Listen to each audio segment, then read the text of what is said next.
Hi everyone, my name is Sana Ahmed and I'm the founder of the Product Marketing Magazine. Every week I bring on a guest who is a thought leader in their space, and I love to get their perspective on what product marketing is for them and how they're using product marketing principles to drive innovation in their business industry niche.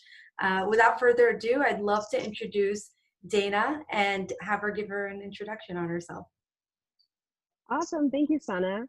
Yes. Hello, everyone. My name is Dana Humphrey. And back in 2007, I started a PR firm called Whitegate PR, and we specialized in marketing and public relations in the pet industry, in the pet sector. And so we've worked with tons and tons of businesses, pet product manufacturers, pet product designers, small business owners, helping them get their pet product invention to market and using lots of different public relations strategies to help them get there. So I'm thrilled to be here. Awesome. And I've seen that you've done a lot in this space, and you did start out early on in your career, like doing very specific product marketing. And I just love your background. It's just enriched in so many different experiences, from co-founding companies to being also an instructor. And now you're doing your own PR as well. Can you talk a little bit about your career trajectory and how maybe like product marketing maybe give you a perspective into what you're doing now on your own? Yeah, sure. Basically, I have a degree in public relations from San Diego State University. And after I graduated, I started working for a pet boutique chain in Southern California called Metropolis. And that's what really got me into the pet industry. And so I was doing all their PR and marketing. And then I quit and started my own company and moved to New York City, and really decided to focus on the pet industry. It was where I had a lot of contacts. It was where I really knew how to operate in the pet space and with pet business owners. So I've kind of stuck to it, and pretty much always been working with products. Every once in a while, I'll work with an expert of some kind, but really specifically working with products and getting to know the pet industry trade space as well as the consumer space, and just really learning the ins and outs of what someone who's at any level of their product, whether it's just an idea in their mind or something that they've been creating for 20 years and now they have a new model and they want to have some PR around it. We've really worked with all those different types of manufacturers, and so that's helped me, get more involved into the pet industry. I position myself as the pet lady. I have the trademark, I have the website, and I go on TV talking about tips and tricks for pet owners, bringing on different products that are from my clients. And I also, about 8 years ago, a friend of mine, her name's Nancy Hassel, her and I saw that there was a void in the marketplace for a pet product trade show in New York City.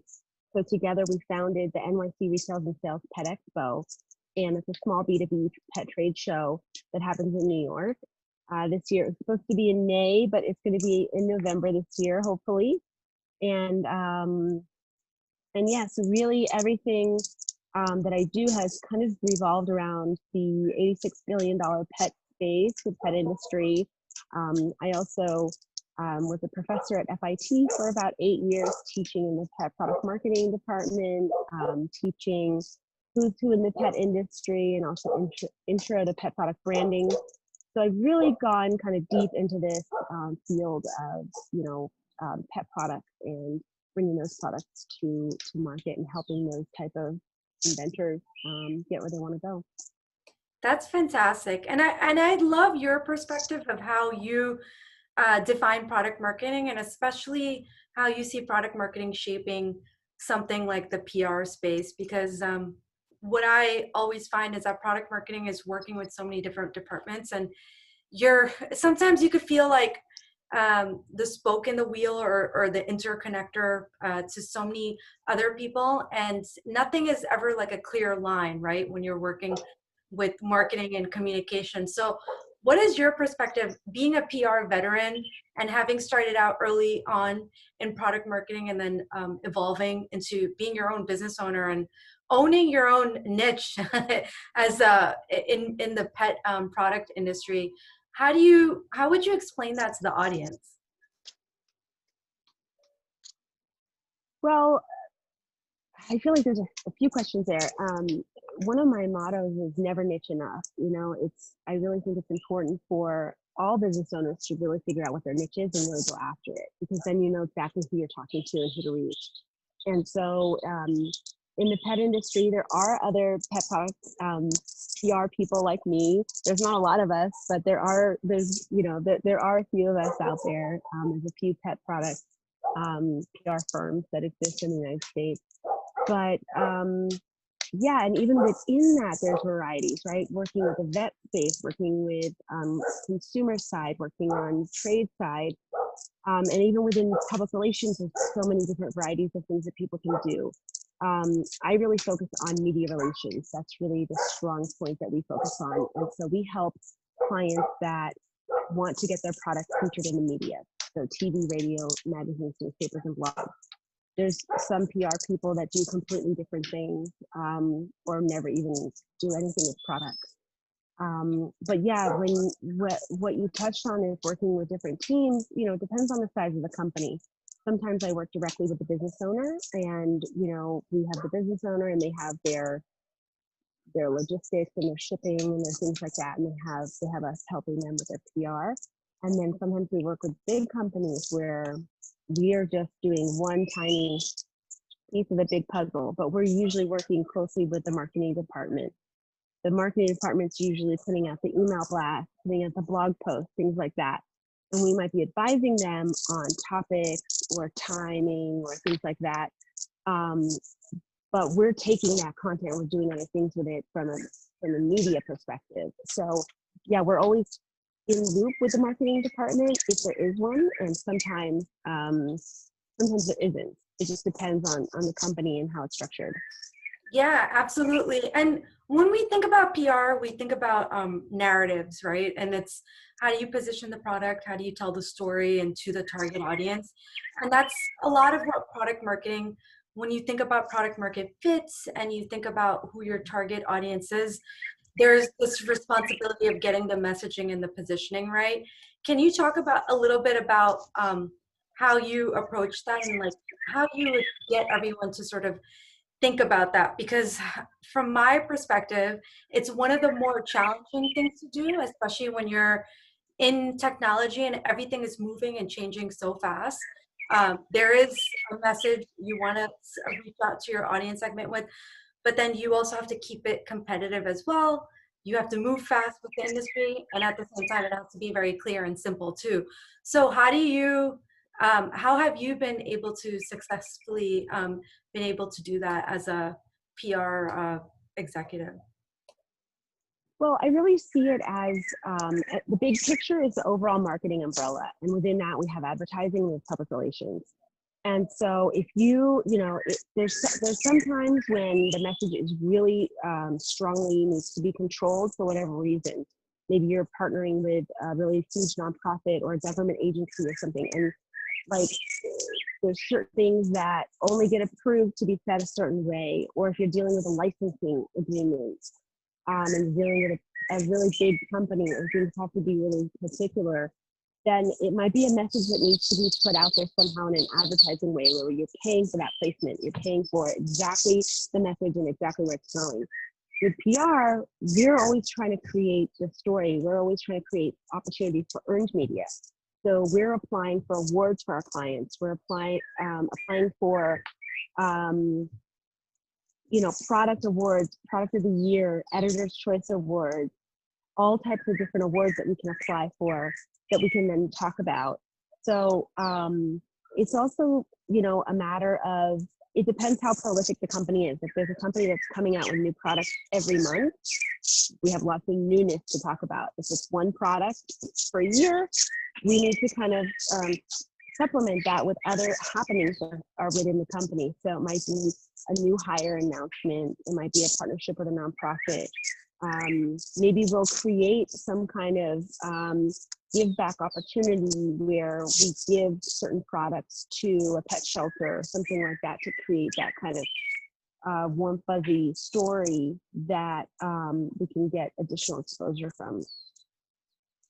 Yeah, that absolutely makes a lot of sense. And spoken from someone who has a lot of experience, I love how you divide the buckets up on the advertising side and the marketing and the earned media side of things, because that is like, those are two separate efforts. And as a product marketer, it's always trying to keep track of what all those different avenues are and how to slightly maybe change up the messaging and positioning for each of those channels. I had an opportunity to talk to you a little bit before this, and you've worked on a lot of exciting products and projects with various different clients. I would love to do a deep dive with you on a project you've taken up and how you've used product marketing principles to drive innovation for that client and product. Yeah, absolutely. So one of the companies that I'm working with right now that I'd love to share as a case study is Bow Wow Labs, and they are just flooding with growth every single month. And it's an online startup, and basically it's a subscription model. They developed a it's called the Bully Buddy. So if you any dog lovers out there that have their dog chew on bully sticks.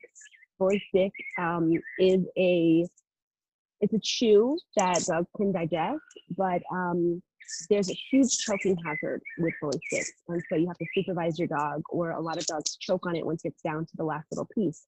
So the Bully Buddy is basically a device that you put the bully stick into, you screw it in, now your dog can chew on it safely. And the subscription model is basically that you can order the right size bully stick every month to fulfill the Bully Buddy. So they also make treats and other things like that. But it's an online model. It's bowwowlabs.com. And since they've started, every month they've been exploding with growth. And so it's really been an exciting company to work with as their PR efforts. And we work really closely with the director of nutrition. She's the spokesperson for the company, and she's fabulous. Her name is Jana. She's a certified pet nutritionist. And whenever I have a spokesperson that's amazing, it also makes my job easier, because I can book her on radio segments, I can book her for TV segments, because she's an expert in her own right versus just the CEO of a company. She can talk about lots of topics around pet health. So she's been just a joy to work with. We've been able to get her a lot of earned media, a lot of TV segments, a lot of radio interviews, a lot of articles, because she's such an expert. She can talk about such a diverse range of topics. Then the product itself is innovative, it has a safety focus. And in this time of COVID where people aren't going out, they're not going to the store, this is a beautiful thing. You can order it on Amazon, you can order it through their website. It's a subscription model, everything's done online. It's still able to get shipped out. So in a time when people are struggling to find things, this is a really great solution. And it's also really great as an influx of people are moving to work at home. This is something that keeps your pet busy while you're on a conference call or while you're on a Zoom meeting. You know, if your dog is like really crazy and active and hyper and likes to bark a lot, maybe you need to give them a Bully Buddy every couple of days and keep them busy while you're trying to, get your work done. So yeah, we've been able to tell all these types of stories that really fit into what people are looking for right now. I'm sure you talk about this a lot, but it's always about problem solution, right? It's like, how can we solve the problem that our audiences are having? Right now, people are forced to work at home that normally don't, and we have a product that actually can help solve that. And you don't have to keep your eye on your dog while they're chewing the bully stick. It's keeping them safe. Also, while a lot of vet offices are closed, it's not possible to take your pet to the vet right now. Like, all these types of solutions that keep your pet healthy and safe, it's a good thing. Yeah, that's really exciting. You touched upon some major unique differentiators, and we were talking about that, how this pandemic there's a lot of companies who are struggling to survive. But then if you really take a moment to just really re-strategize, there's so many opportunities to be able to thrive. And the example you gave is such a great one where it amplifies the need for these pet owners now because, like you said, everyone's at home now and they're working from home.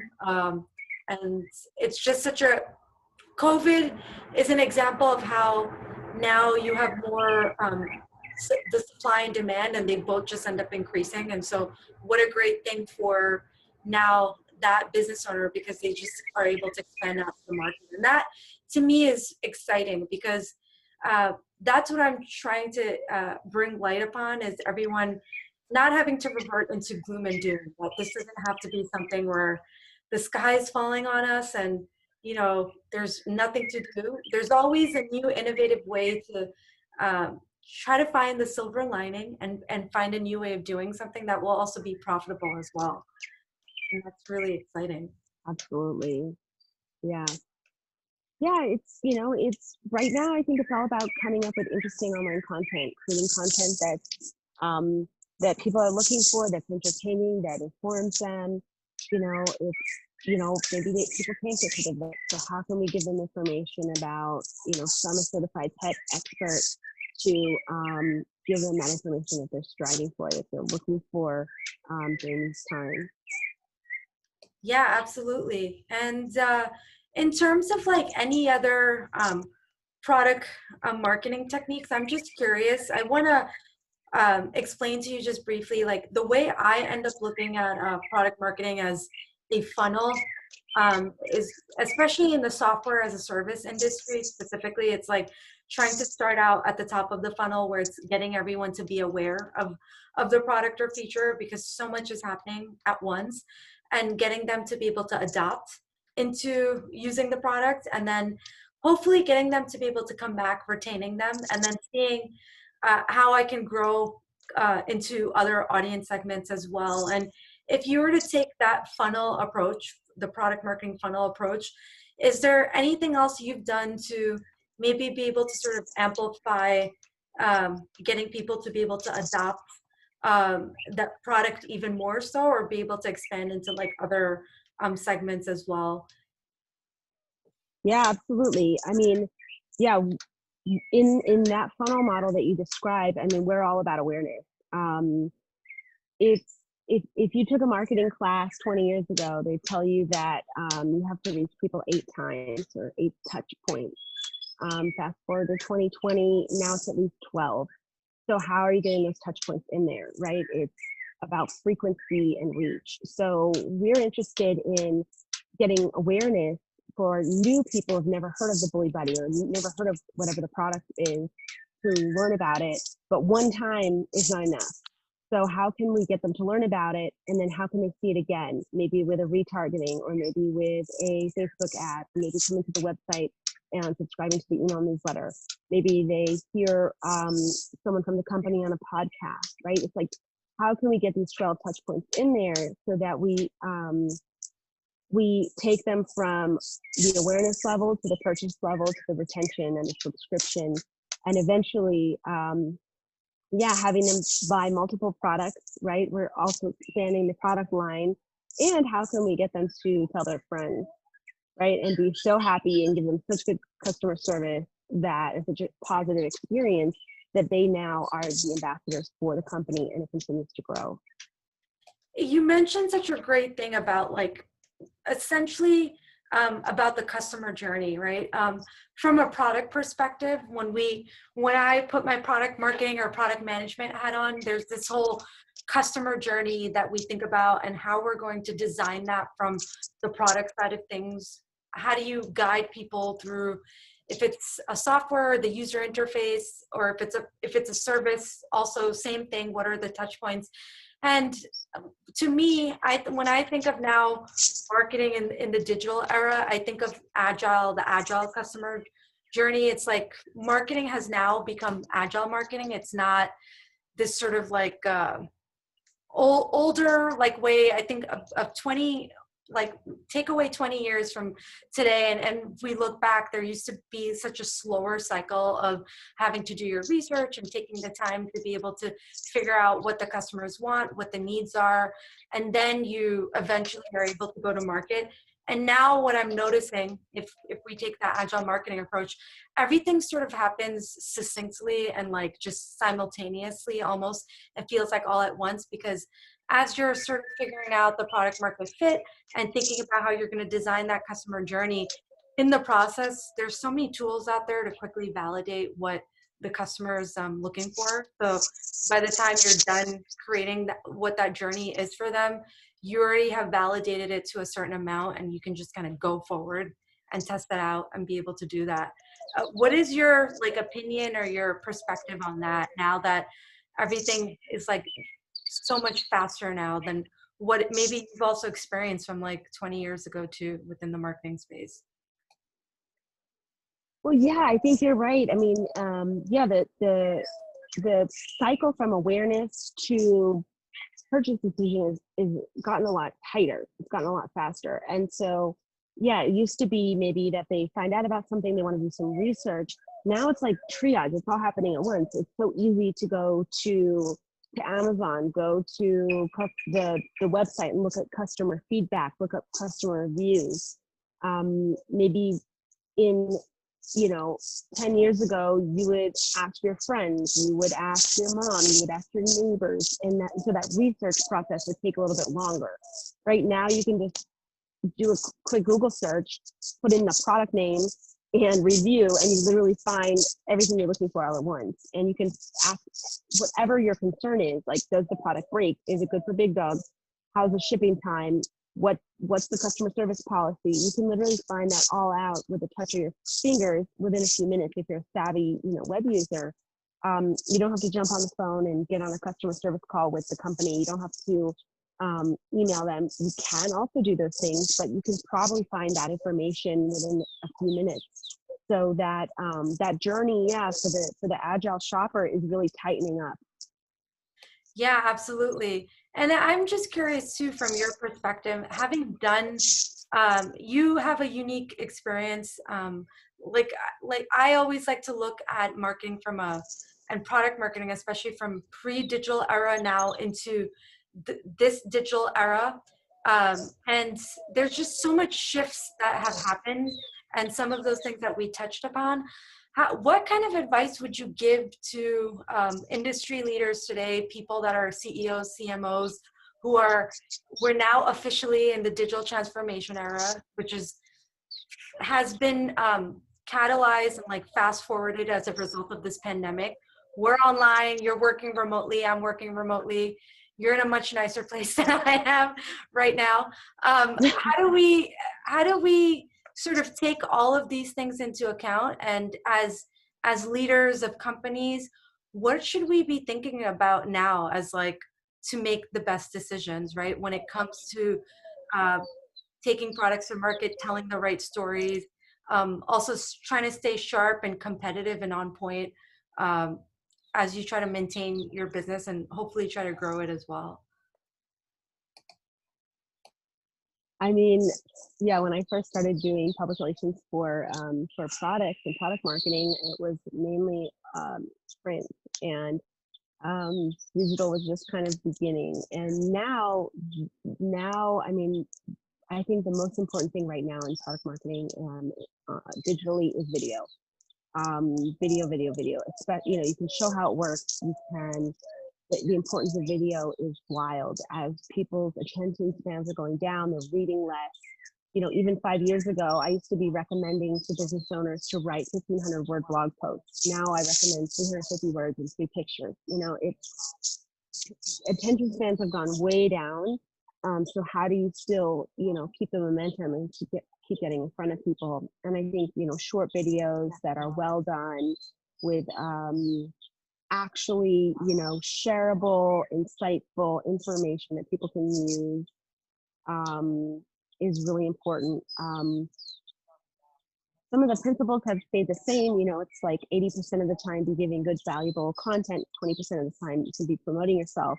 but it's becoming more and more important on every channel, whether it's social media or your email newsletter or whatever it is. It can't be this constant like sales push all the time. There has to be kind of a conversation or flow of information and advice as well as the product in there.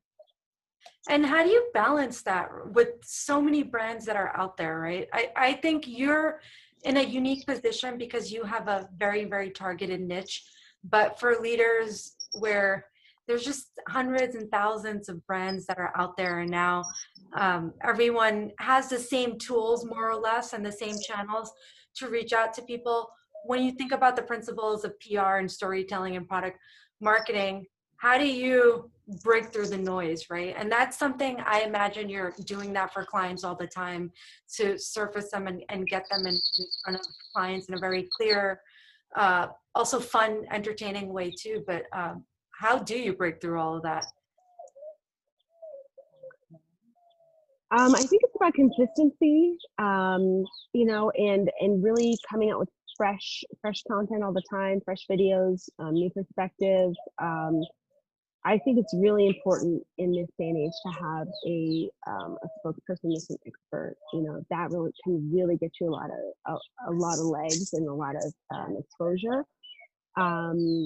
Being able to come at the same problem with different answers, different solutions based on the time of year, the different climates that people might be in, like different situations that people are in, having a fresh perspective and a different twist that really solves that person's issue is really helpful. It's like whether someone's moving or working from home or Memorial Day weekend, whatever the case may be, is like staying on top of what's important to people, what are the trends, what's coming up from a timely perspective. Is it Father's Day? Is it summer fun?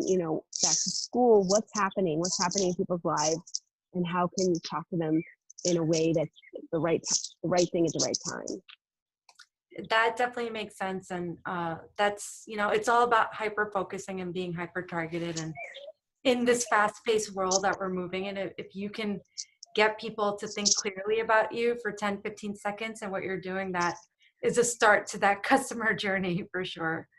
Yeah, I definitely appreciate your perspective. Thank you for this. Do you have any other perspectives, anything else you might want to share with your audience? You're definitely working on a lot of fun things. Happy to just, shine the light on you for a moment and let the audience know if should they want to follow you along. Well, something that I like to share with a lot of the business owners that I work with is this concept of cheaper, faster, or better. Pick one. You cannot be all three. You might be able to be two of those things, but you can't be all three. I had this conversation recently, basically with, trying to do some price matching. And it's like, no, we're trying to be the best. We're the best product out there, the safest product out there. And if we start doing price matching, people are going to get confused. If our messaging is going after being the best and being the best in the category, that's it. Let's be the best, and the best is usually more expensive than the cheapest. So that's something that I find is helpful to kind of refocus sometimes when you're a year into the business and things start to get a little crazy and start to like do some price comparisons, to really come back to your roots of like, what do we stand for? What are our values? And from just like a quick standpoint, are we trying to be cheaper, faster, or better than whatever else is out there? But if you'd like to stay in touch with me, you can find me. My public relations website is whitegatepr.com. You can also find me at thepetlady.net for some fun visual TV segments about different pet products. And you can also find me on Twitter at Dana K. Humphrey, on Instagram at Dana K. Humphrey, and on Facebook as Dana Humphrey. Great. And tell us about your event that you're doing. Oh, LinkedIn, yeah, which would be Dana K. Humphrey at LinkedIn as well. And yes, thank you. Sure. And I'll make sure I have all those links available for everyone to be able to follow along.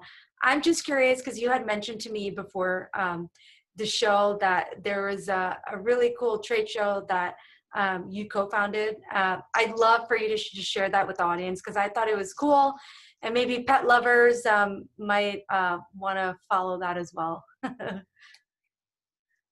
Yes, we have the 8th annual NYC Retails and Sales Pet Expo coming up on November 10th, rescheduled date, but it's at Home Studios in Manhattan. It's at 876 Broadway. It's right on 18th and Broadway in Manhattan. It's a beautiful space, it's a beautiful sunny space, and it's a boutique B2B trade show. So if you are a pet business owner, pet retailer, groomer, veterinarian, any type of business owner in the pet space, you're invited to attend. It's free to come to. You can register on our website.